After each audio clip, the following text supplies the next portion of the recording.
Scavengers Reign is unlike anything I've ever seen. Every frame of its beautiful animation breathes life into an otherworldly ecosystem. Teeming with bewildering flora and mesmerizing fauna, this world, Vesta, truly encapsulates the essence of the word alien. And yet, this world, so vividly alien, serves largely as a mirror to our own humanity, unearthing emotions buried deep within the souls of these stranded scavengers. This show sets our protagonists on a journey that transcends mere survival, forcing them into an environment far grander than themselves. The complexities of this world are vast, as the conformities of nature we humans are accustomed to are thrown out the window. Birds snatch up gooed-up wormies from the ground and quite literally cook them alive in the sunlight. Crystal shards rain down from the sky and shred through those unfortunate enough to be without shelter. And strange mosquito-like plants can roughly recreate the form of creatures from which they steal blood.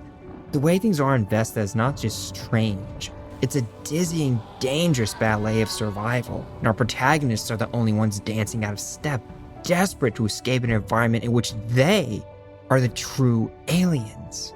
And yet, across their collective journeys, these scavengers discover a plethora of ways through which this world's nature can serve their best interests. Fish can consume infectious skin rashes caused by strange puffballs. Molded shells of large creatures can be used as boats, and other creatures still can be plugged into the nose and used as life-saving gas masks. Through their resourcefulness and adaptability, these scavengers develop an almost symbiotic relationship with Vesta, assimilating into its intricate ecosystem in ways they never would have imagined. This is especially true for Levi, a robot exposed to a strange yellow goo that one can view as the will of nature itself. Through this collision of the artificial and the natural, a new form of being is created, one that gradually comes to understand its place in this world through its admiration for the beauty surrounding it. It's through such admiration that Ursula, a botanist turned scavenger, becomes more in tune with the world around her, leading her towards incredible discoveries and innovative means of survival. Sam, on the other hand, the captain of their now crashed freighter, fails to accept his powerlessness in the face of such grand designs, to admit that he cannot control everything.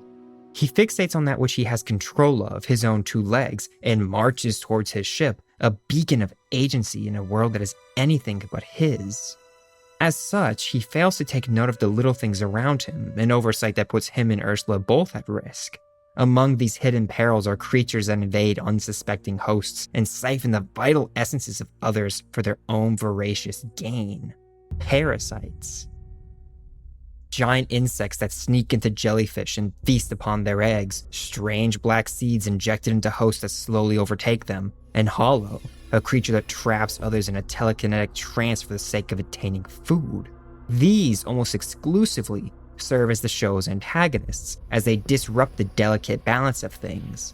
In most cases, this is simply an unfortunate happenstance, but with these alien sentient hosts, Vesta's parasites gain far more than they bargained for. The parasite born of the black seed deep within Sam's chest could never have predicted the means to which he would go to protect those under his watch, how much Sam would sacrifice for the sake of his relationships to Ursula, his deceased crewmates, and those still frozen in his ship. Realizing his powerlessness to the creature within him, he rips the thing out of his chest and dies.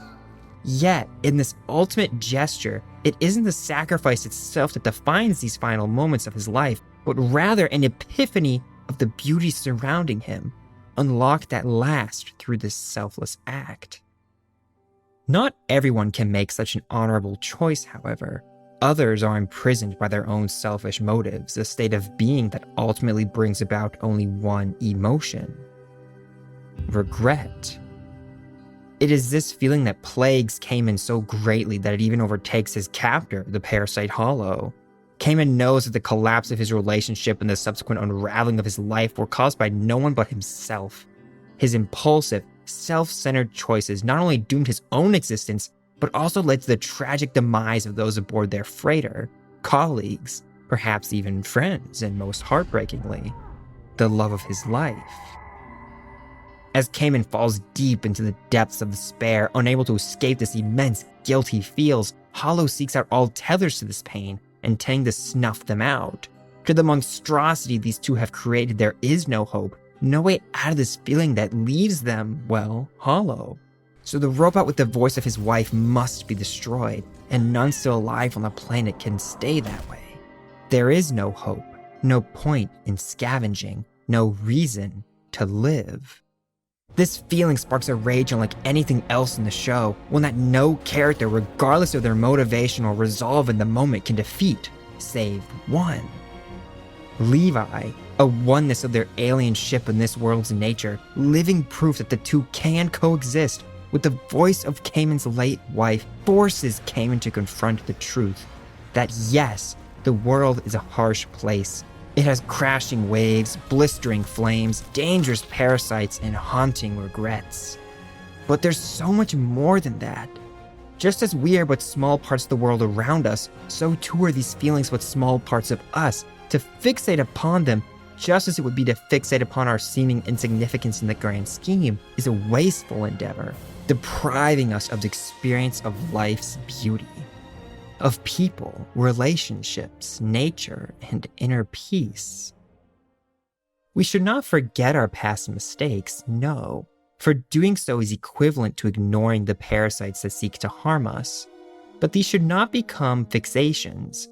There's so much for us in this world, so much to see, to feel, to experience, to do.